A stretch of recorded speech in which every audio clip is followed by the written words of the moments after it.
Nous avons dans cet exercice un triangle ABE dans lequel s'insèrent deux triangles. Le triangle ABC, rectangle en C, et le triangle AEC, rectangle aussi en C. Et il faut montrer que AB carré moins BC carré sera forcément égal à AE carré moins CE carré. Alors ici, correction, dès que l'on a un exercice où on parle de triangle rectangle, il faut penser au théorème de Pythagore. Alors ici, le triangle ABC est rectangle en C, donc je vais appliquer le théorème de Pythagore dans ce triangle.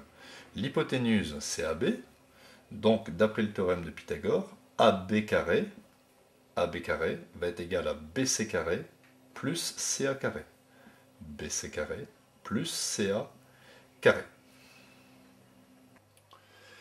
Par ailleurs, je vais maintenant appliquer le théorème de Pythagore dans le triangle ACE rectangle en C, c'est-à-dire dans ce triangle.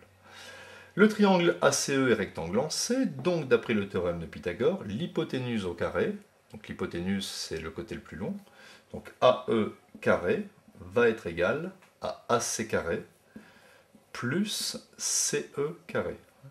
AE carré égale AC carré plus CE carré. Alors, regardez, ce n'est plus très compliqué.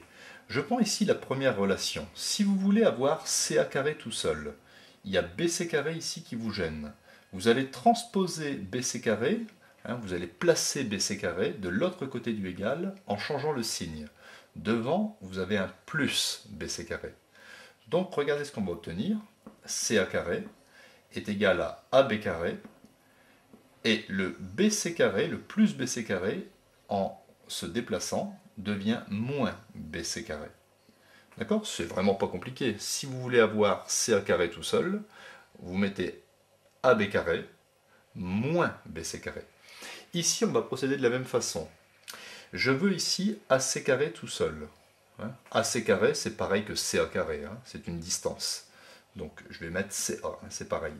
CA carré est égal, si je le veux tout seul, il y a plus CE carré qui me gêne. Donc je vais le transposer à gauche du égal, ça va me donner AE carré moins CE carré. Eh bien regardez, CA carré est égal à ça, CA carré est égal à une autre expression, donc, étant donné que c'est la même chose, je peux en conclure que AB carré moins BC carré va être égal à AE carré moins CE carré. C'est complètement logique. Si vous dites que cette quantité est égale à CA carré et que cette quantité est égale à CA carré aussi, alors ces deux quantités sont égales. Donc attention, c'était un exercice de réflexion où pour arriver à montrer cette égalité, on a utilisé deux fois le théorème de Pythagore et un raisonnement logique.